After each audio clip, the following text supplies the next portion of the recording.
consegue assistir um episódio inteiro de uma série ou ouvir uma música em inglês sem olhar a legenda ou sem olhar a letra da música? Se a resposta for não, ou se você ainda precisa de legenda para entender o que o nativo diz, você precisa assistir esse vídeo até o final. O que eu vou te contar pode mudar completamente a forma que você estuda inglês. A maioria das pessoas que não conseguem entender o que o nativo diz ou não conseguem falar em inglês, estudam do jeito errado. Os cursos tradicionais sempre trabalham gramática, regras, estrutura, e tudo isso é importante, mas eles acabam deixando de lado uma coisa essencial, que é o contato diário e estratégico com o idioma. É por isso que tantas pessoas passam anos estudando inglês e quando elas finalmente precisam falar, elas acabam travando. Quando eu comecei a aprender inglês lá em 2012, eu percebi algo muito curioso entre os meus colegas do curso. Algumas pessoas sabiam todas as regras gramaticais, mas mesmo assim travavam na hora de falar. Outras pessoas evoluíam muito mais rápido sem ter que passar horas estudando por dia,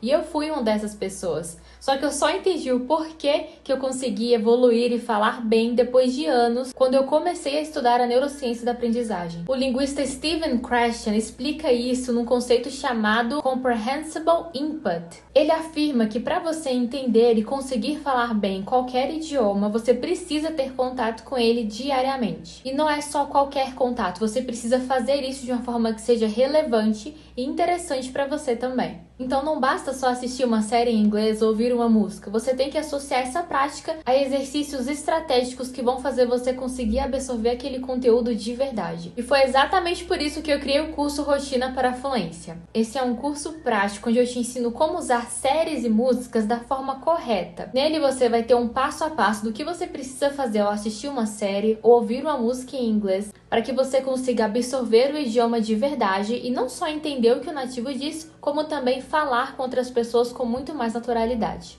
Todas as técnicas de revisão são comprovadas pela neurociência da aprendizagem, inclusive eu usei muitos conceitos que aprendi lendo vários livros sobre isso. Imagina só, daqui a 3 semanas você está assistindo a sua série favorita e você consegue entender uma cena sem nem precisar olhar a legenda. Você ouve uma música e consegue entender o que o cantor está dizendo sem nem precisar olhar a letra. E melhor ainda, alguém fala com você em inglês e você consegue responder sem travar. Lembra da pergunta que eu fiz lá no começo? Você consegue assistir uma série, ouvir uma música e entender ela sem legenda? Daqui a algumas semanas a sua resposta pode ser totalmente diferente. E vai ser diferente porque você soube exatamente o que fazer, passo a passo. O Rotina para a Fluência está com preço de lançamento agora, mas quando esse período acabar, o valor vai subir. Se você quer parar de assistir as coisas legendadas e finalmente começar a entender inglês e falar de verdade, clica no botão abaixo, garanta o seu acesso e comece ainda hoje. A única diferença de uma pessoa que entende inglês para outra que não entende é que uma pessoa deu o primeiro passo, e esse passo é agora.